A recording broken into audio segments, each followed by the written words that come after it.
Hey guys, I just wanted to make a few quick videos for you guys. We're gonna be reading a few books. I don't think people read enough, and I don't think we allow ourselves to make as many mistakes as we should. So I just wanted to start reading publicly so that people can see, like, hey, it's okay to make mistakes. It's okay. I'm gonna do it for you guys, so you don't feel like embarrassed when you guys make mistakes, even when you're reading alone. Like, it's okay. So we're gonna start with Outwitting the Devil by Napoleon Hill. It's one of my favorite books. Um, I hated the first part of this book before they actually started having a conversation, because I think that's where it actually begins. So here we go. I have uncovered the secret code by which I can pick up your thoughts. I have come to ask you some very plain questions. I demand that you give me direct, truthful answers. I am ready for your interview, Mr. Devil. Yes, I am ready. But you must address me with more respect. During this interview, you will address me as Your Majesty. By what right do you demand such royal respect? You should know that I control 98% of your people. Do you not think that entitles me to rate as royalty? Have you proof of your claim? Yes, plenty of it. What does your proof consist of? Of many things. If you want answers, you will address me as Your Majesty. Some things you will understand, some you will not. In order that you may get my viewpoint, I shall describe myself and correct the false notions that people have of me and my place of abode. That is a fine idea, Your Majesty. Start by telling me where you live, then describe your physical appearance. My physical appearance? Why, my dear Earthbound, I have no physical body. I would be handicapped by such encumbrance as those in which you Earthbound creatures live. I consist of negative energy. I live in the minds of the people who fear me. I also occupy 1/2 of every atom of physical matter and every unit of mental and physical energy. Perhaps you will better understand my nature if I tell you I am the negative portion of the atom. Oh, I see what you're preparing to claim. You are laying the foundations so that if it were not for you, there would be no world, no stars, no electrons, no atoms, no human beings, nothing. Is that correct? Truth. Absolutely true. Well, if you only occupy 1/2 of energy and matter, who occupies the other half? The other half is occupied by my opposition. Opposition, what do you mean? The opposition is what you Earthbound call God. So you have the universe divided up by the universe divided up with God. Is that your claim? Not my claim, but the actual fact. Before this interview is finished, you will understand why my claim is true. You will also understand why it has to be true, or there could be no other world such as yours, no earthbound creature such as you. I am no beast with a forked tongue and spiked tail. But you do control the minds of 98 out of 100 people. You said so yourself. Who causes all the misery in this 98% devil-controlled world, if you do not? I have not said that I do not cause all the misery of the world. On the other hand, I boast of it. It is my business to represent the negative side of everything, including your thoughts of the earthbound people. How else could I control people? My opposition controls positive thought, I control negative thought. How do you control the minds of the people? Oh, that is easy. I merely move in and occupy the unused space of the human mind. I sow the seeds of negative thought in the minds of people so I can occupy and control space. You must have many tricks and devices by which you gain control of the human mind. To be sure, I employ tricks and devices to control the human thought. My devices are clever ones too. Go ahead and describe your clever tricks, Your Majesty. One of my cleverest devices for mind control is fear. I plant the seed of fear in minds of people, and as those seeds germinate and grow through use, I control the space they occupy. The 6 most effective fears are fear of poverty, criticism, ill health, loss of love, old age, and death. Which of these 6 fears serves you most often, Your Majesty? The first and the last, poverty and death. At one point or another during life, I tighten my grip on all people through one or both of these. I plant these fears in the minds of people so deftly that they believe them to be their own creation. I accomplish this by making people believe that I am standing just beyond the entrance gate of the next life, waiting to claim them after death for eternal punishment. Of course, I cannot punish anyone, except in the person's own mind, through some form of fear, but fear of the thing which does not exist. It is just as useful for me as the fear of which does exist. All forms of fear extend the space that I occupy in the human mind. Your Majesty, will you explain how you gained this control over human beings? The story is too long to be told in a few words. It began over 1 million years ago when the first man began to think. Up to that time, I had control over all mankind, but enemies of mine discovered the power of positive thought, placed it in the minds of men, and then began to battle on my part to remain in control. So far, I've done quite well for myself, by myself, having lost only 2% to the opposition. I take it from your answer that men who think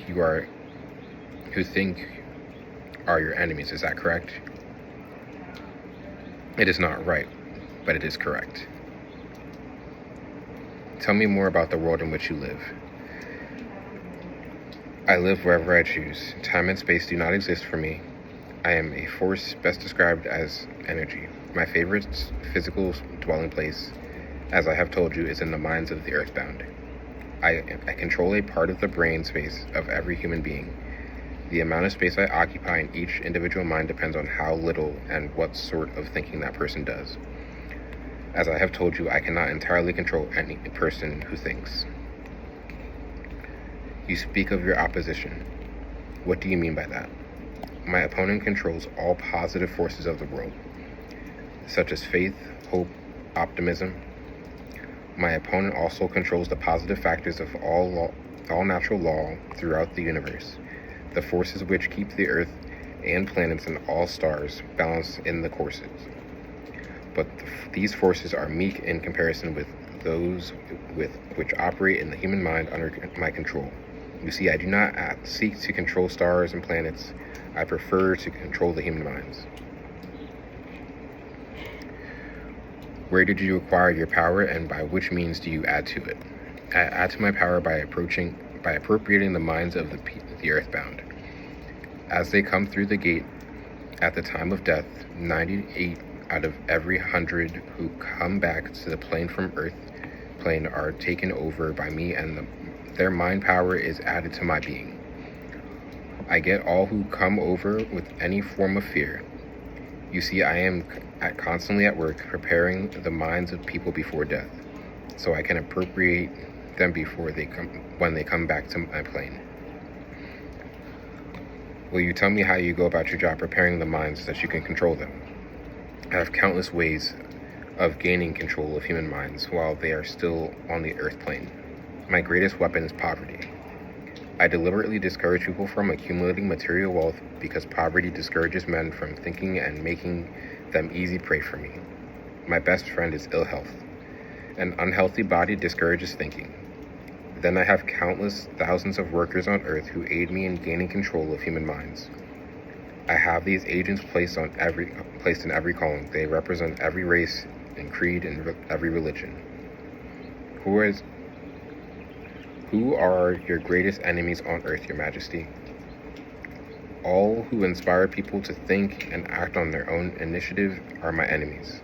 Such men as Socrates, Confucius, Voltaire, Emerson, Thomas Paine, Abraham Lincoln. Are you not doing me, and you are not doing me any good either?